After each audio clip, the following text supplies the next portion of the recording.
Al-Babul Hadiah Asyara. Bab ke-11 fi Fadilatil Masajidi, menerangkan tentang keutamaan masjid-masjid. Hadis yang pertama,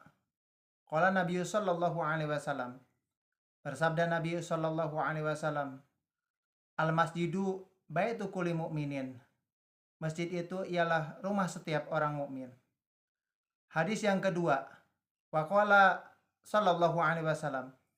dan bersabda Nabi sallallahu alaihi wasallam, idza ra'aitumur rajula, apabila kamu melihat laki-laki mulajimal masjidi, yang membiasakan ke masjid, fashhadu, maka saksikanlah,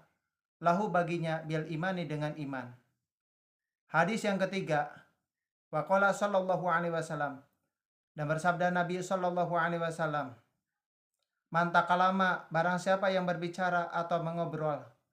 bikalami dunya, dengan bicara perkara dunya, fil masjidi, di dalam masjid, ahbatallahu ta'ala, maka menghancurkan Allah ta'ala amalahu, akan amalnya, arba'ina sanatan, selama 40 tahun. Hadis yang keempat, wa qala sallallahu alaihi wasallam, dan bersabda Nabi sallallahu alaihi wasallam, innal malaikata, sesungguhnya para malaikat, yatakarrahuna, pada merasa jijik, minal mutakalimina, dari orang-orang yang suka berbicara, fil masjidi, di dalam masjid, bikalamil lagwi,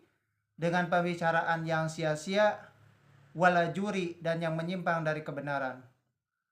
Hadis yang kelima, wa qala sallallahu alaihi wasallam,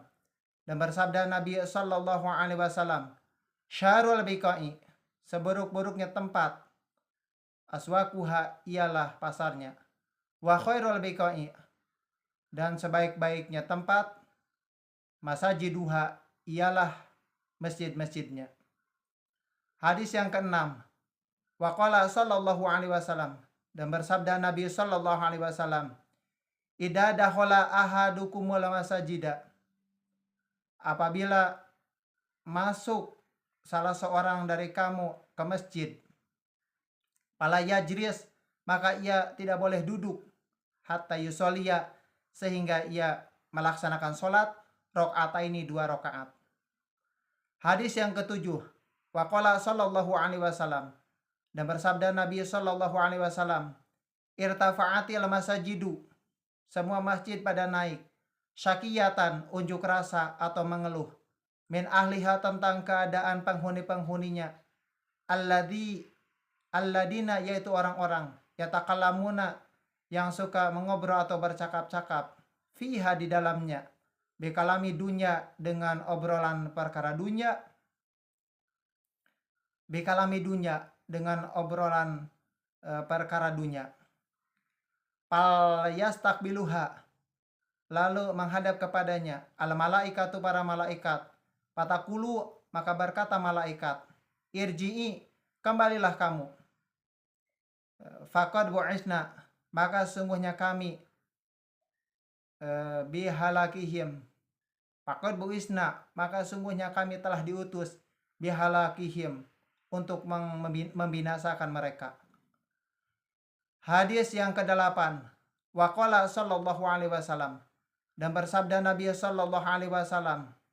man asroja sirojan, barang siapa yang menyalakan sebuah lampu, fil masjid, di dalam masjid, biqadrima, dengan ukuran, ya duru, yang disenangi, fil aini, menurut fil aini, oleh pandangan mata, lam tazalil malaikatu, maka tidak henti-hentinya para malaikat, tastagfiru, memohonkan ampun, lahu, baginya, madama dalika da'u, selama terang cahaya lampu itu, fil masjidi, di dalam masjid. Hadis yang ke-9, wa qala sallallahu alaihi wasallam, dan bersabda Nabi sallallahu alaihi wasallam, man basatu hasiron,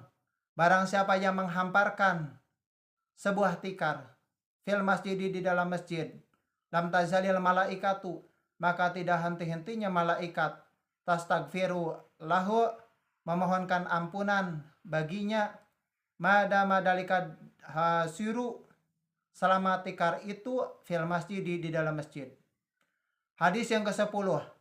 Wa qala sallallahu alaihi wasallam, dan bersabda Nabi sallallahu alaihi wasallam, man ahroja qadiratan, barang siapa yang mengeluarkan kotoran, minal masjidi, dari masjid, barang siapa yang mengeluarkan kotoran minal masjidi, dari masjid, biqadri dengan ukuran, ya duru yang disenangi, fil aini oleh pandangan mata, akhrajallahu ta'ala, maka mengeluarkan Allah ta'ala baginya min a'domi dunubihi, dari dosa-dosa besarnya. Wa qala sallallahu alaihi wasallam, dan bersabda Nabi sallallahu alaihi wasallam, la taj'alu, janganlah engkau menjadikan masajidakum, masjid-masjidmu, katuruki, seperti jalan-jalan.